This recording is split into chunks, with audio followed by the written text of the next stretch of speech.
Hello friend and अस्सलाम वालेकुम। Welcome to easy learning 700। ये MGT 611 के लेक्चर्स हैं। आज लेक्चर 20 और आज का टॉपिक है कॉन्ट्रैक्ट ऑफ एजेंसी। आइए स्टार्ट करते हैं।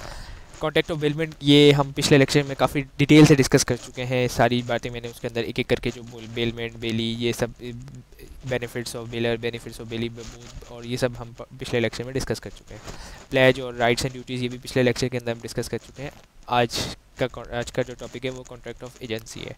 कॉन्ट्रैक्ट ऑफ एजेंसी का मैं आपको एजेंसी का कुछ से रिव्यू दे रहा था कि एजेंसी का मतलब क्या होता है। अब जैसे मिसाल दे दिया कि आपको चाइना से सामान मंगवाना है और जो सेलर है वो आपको जानता नहीं और आप उसको जानते नहीं, तो जाहिर सी बात है ट्रस्ट का इशू आ गया। तो आपने क्या किया कि एक ब्रोकर को हायर किया जो चाइना से माल मंगवाता है, उसका काम यही है।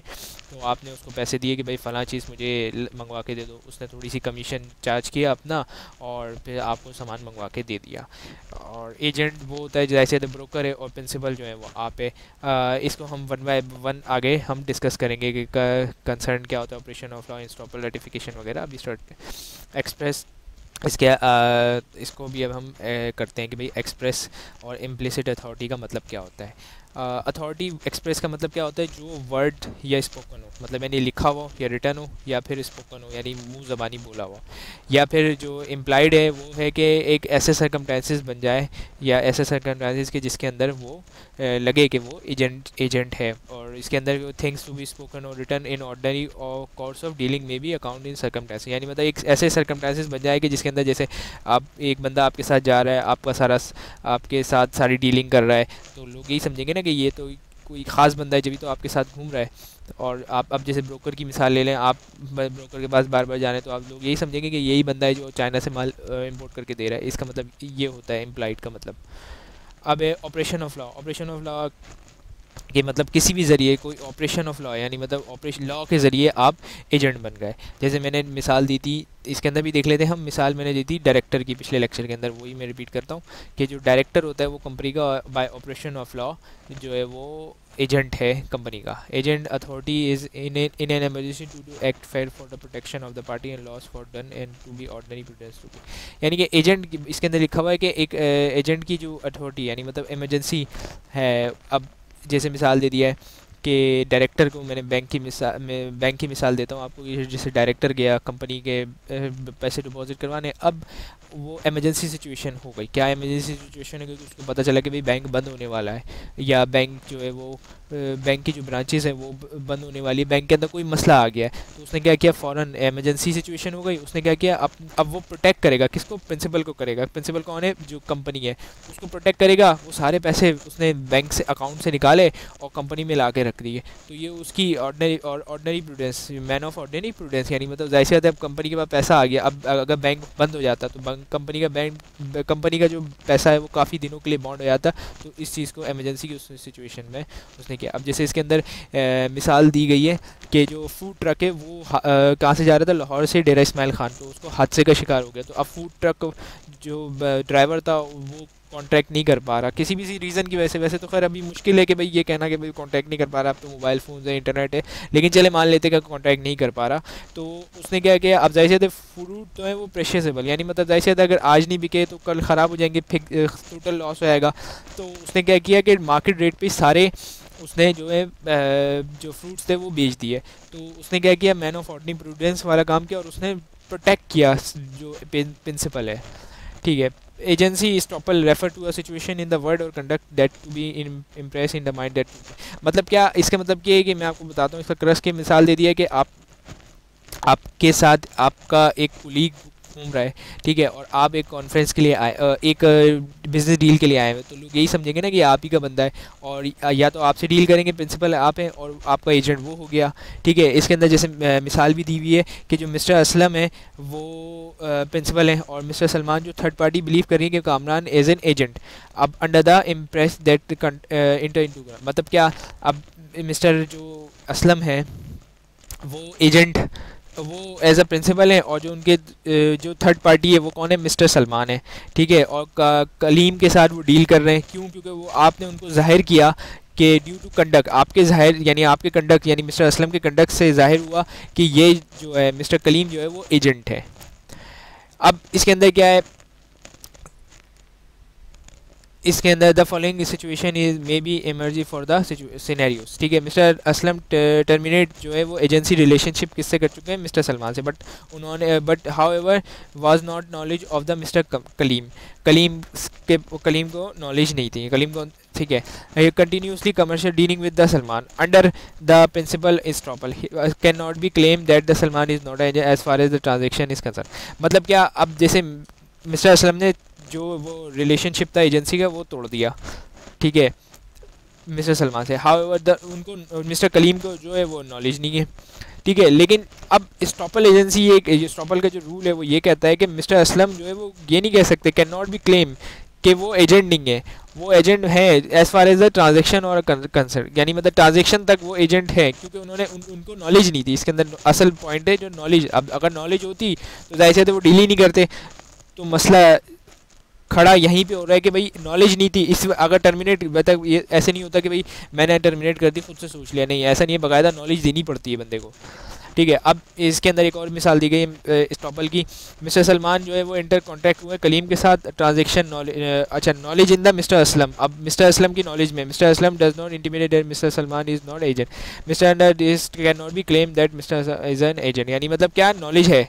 अब मिस्टर असलम इंटेंडेड इंटीमिडेट करेंगे मिस्टर सलमान को कि नॉट एन एजेंट, और mister under the principal can not be claim that the he claim is an agent, मतलब क्या can not be the mister Aslam can not B intimidate नहीं कर सकते वो कि वो he is not a agent, ये इसमें बात की गई है। अब मिस्टर इसके एक और इलस्ट्रेशन से समझते हैं कि mister Aslam was entering to the business dealing with the Kaleem, transaction Kaleem authorise agent है किसके, मिस्टर असलम के। Aslam Kaleem agree to some agreement which is beyond the authority, अब यानी मतलब जो प्रिंसिपल है जो एजेंट है उसकी अथॉरिटी से चलेगा मिस्टर असलम, और mister Salman can not be aware in this way, यानी उनको पता नहीं था कि ये एजेंट जो है वो प्रिंसिपल, तो mister Aslam under the principal of stopper can not claim that he own the act of agent which can not be beyond the agency, mister Kaleem, यानी मतलब mister Aslam can not be claim that he can not own the act of this agent.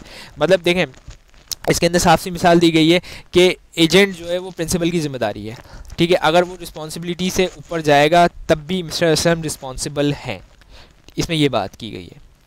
अब ratification के जैसे मिसाल दे दिया है कि भाई कोई काम है उसकी आपके पास अथॉरिटी नहीं है, आपको नॉलेज नहीं है, जैसे मिसाल दी गई act has done one person on behalf of another but without his knowledge और authority he may ratify to down own an act if the ratify same effect that to be performed as authority, मतलब क्या कि भाई एक जैसे आपके पास आप जैसे मिसाल दीजिए, मैंने आपको मिसाल देता हूँ आपको कि एक ऐसी एजेंसी, यानी कि मतलब जैसे आप एक मिसाल ले लें कि आपकी गाड़ी के अंदर फ्यूल कम था, ठीक है, आपके ड्राइवर के पास गाड़ी थी, अब उसने क्या किया फुल और फ्यूल की शॉर्टेज का उसने सुन लिया, अब वो गया, उसने फ़ौरन फ्यूल आपकी गाड़ी के अंदर यानी पेट्रोल फुल भरवा दिया, ठीक है, आप और लाके खड़ी कर दी।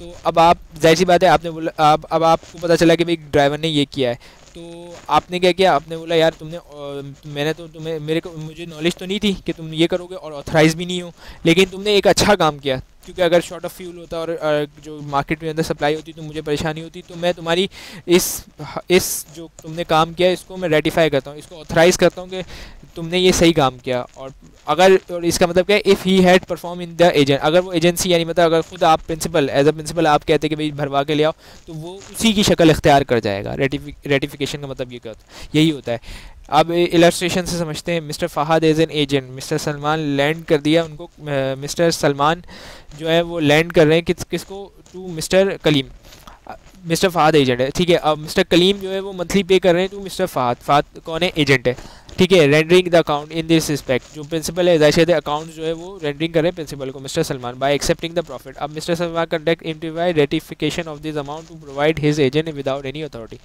अब क्या किया, रेटिफिकेशन द अमाउंट, मतलब लोन प्रोवाइड कर दिया लेकिन वो नहीं थी अथॉरिटी नहीं, लेकिन उन्होंने क्या किया without although without his authority, लेकिन अब उनको मंथली पेमेंट मिली है लेकिन अथॉरिटी नहीं थी मिस्टर फ़हाद की, लेकिन उन्होंने फिर भी उनको प्रोवाइड कर दिया। तो अब मिस्टर सलमान ने बोला ठीक है यार तुमने ये अच्छा काम किया और मुझे पैसे भी प्रॉफिट भी मिल रहा है, तो तुमने ये अच्छा काम किया, मैं इसको रेटिफाई करता हूँ।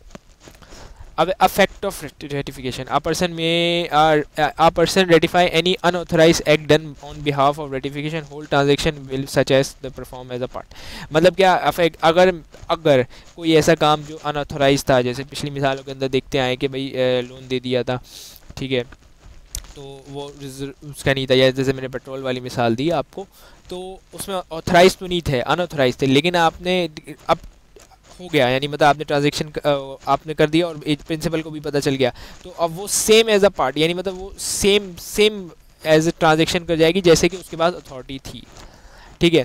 अब क्या है, rights and obligation of different parties, principal में sue to the third party और third party can also sue, यानी मतलब क्या कि प्रिंसिपल जो है वो थर्ड पार्टी को सू कर सकती है और थर्ड पार्टी जो है वो प्रिंसिपल को सू कर सकती है। अब no liability shall be incurred by the agent to the third party, agent की लाइबिलिटी नहीं होती।